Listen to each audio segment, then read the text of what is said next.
Bonjour à tous. Aujourd'hui, on va s'intéresser à l'une des villes les plus marquantes de toute l'histoire, celle du prophète Mohammed, que la paix et les bénédictions soient sur lui. Et on va le voir, ce n'est pas juste un récit historique, loin de là. C'est une histoire qui, encore aujourd'hui, continue d'inspirer des millions et des millions de personnes.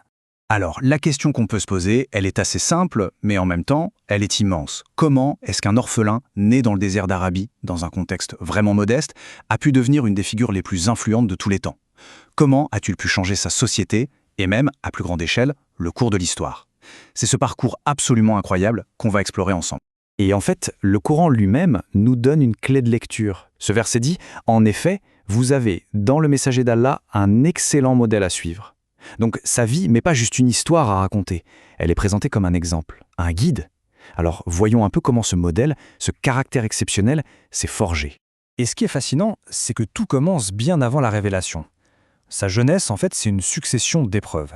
Des épreuves qui ont littéralement sculpté son caractère et qui, sans qu'il le sache encore, le préparaient pour l'immense mission qui l'attendait. Regardez cette chronologie, c'est assez intense. Il naît orphelin de père. Il n'a que 6 ans quand sa mère, Amina, décède à son tour. Et à peine 2 ans plus tard, à 8 ans, c'est son grand-père, qui l'avait recueilli, qui s'éteint. Imaginez, chaque perte aurait pu être dévastatrice pour un enfant. Mais au lieu de le briser, ces épreuves ont forgé chez lui une résilience incroyable. Et puis dans sa jeunesse, il travaille comme berger. C'est un détail important, car ce métier, partagé par beaucoup de prophètes, enseigne des qualités essentielles, la patience et le sens des responsabilités. Du coup, bien avant que sa mission prophétique ne commence, il avait déjà une réputation en or. Tout le monde à la Mecque, y compris ceux qui deviendront plus tard ses pires ennemis, l'appelaient Al-Amin et As-Sadiq. Ça veut dire le digne de confiance et le véridique. Et attention, ce ne sont pas juste des petits surnoms sympas. Non, ça reflétait vraiment une intégrité à toute épreuve, une honnêteté que tout le monde, absolument tout le monde, le reconnaissait. On arrive maintenant au tournant majeur de sa vie, le moment où tout bascule. Il a 40 ans, il a pris l'habitude de s'isoler pour méditer, et c'est là que quelque chose d'absolument extraordinaire va se produire. Il s'éloignait de l'agitation de la Mecque, de l'idolâtrie ambiante. Il cherchait quelque chose de plus grand, un sens plus profond à l'existence. Et c'est dans la solitude de cette grotte, la grotte de Hira, un endroit de paix et de réflexion, qu'il va recevoir le tout premier message divin. C'est l'ange Gabriel, Djibril, qui lui apparaît et lui transmet ces mots. Ce sont les tout premiers versets du Coran. Et le premier commandement, c'est « lis ». C'est incroyable, non? Dès le départ, l'accent est mis sur la connaissance, sur le savoir. Bouleversé, il rentre chez lui, et c'est sa femme, Khadija, qui va le rassurer, le réconforter, et surtout, être la toute première personne à croire en lui. Et ça, c'est un point vraiment essentiel. Les toutes premières personnes à le suivre, ce sont ses proches, celles qui le connaissaient mieux que quiconque. Son épouse, Khadija, son jeune cousin Ali, son fils adoptif Zayd et son meilleur ami, Abu Bakr. Leur foi immédiate, c'est sans doute le plus grand témoignage de la confiance absolue qu'ils avaient en lui. L'appel à l'islam se fait alors en secret pendant 3 ans, autour de ce petit groupe de fidèles.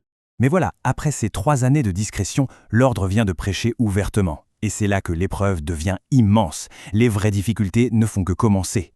La réaction des notables de la Mecque a été d'une violence inouïe.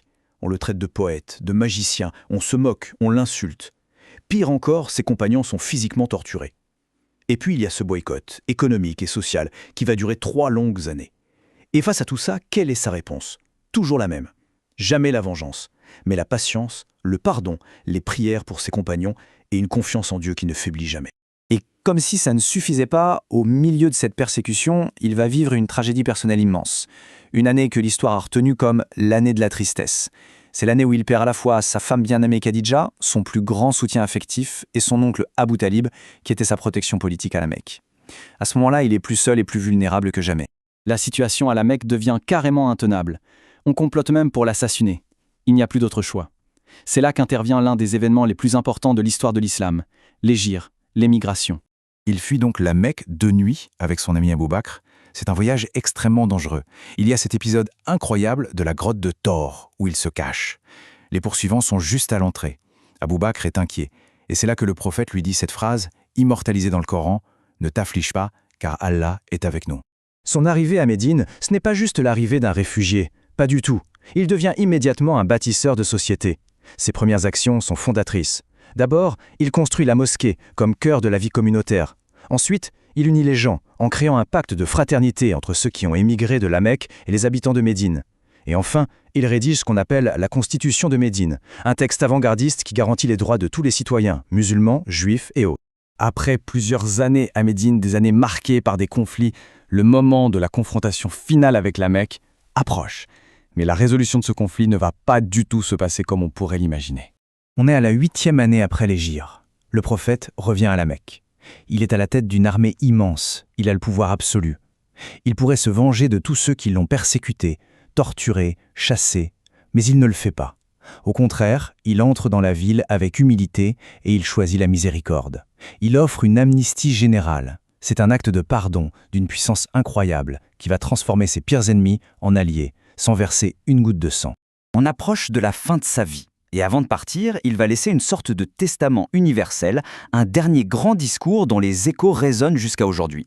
Lors de son pèlerinage d'adieu, devant une foule de plus de 100 000 personnes, il prononce ce fameux serment. Et écoutez bien les principes qu'il énonce. Il dit que la vie et les biens de chaque être humain sont sacrés. Il affirme que toute l'humanité est égale. Il rappelle les droits des femmes. Il insiste sur la justice. Il déclare que tous les musulmans sont frères.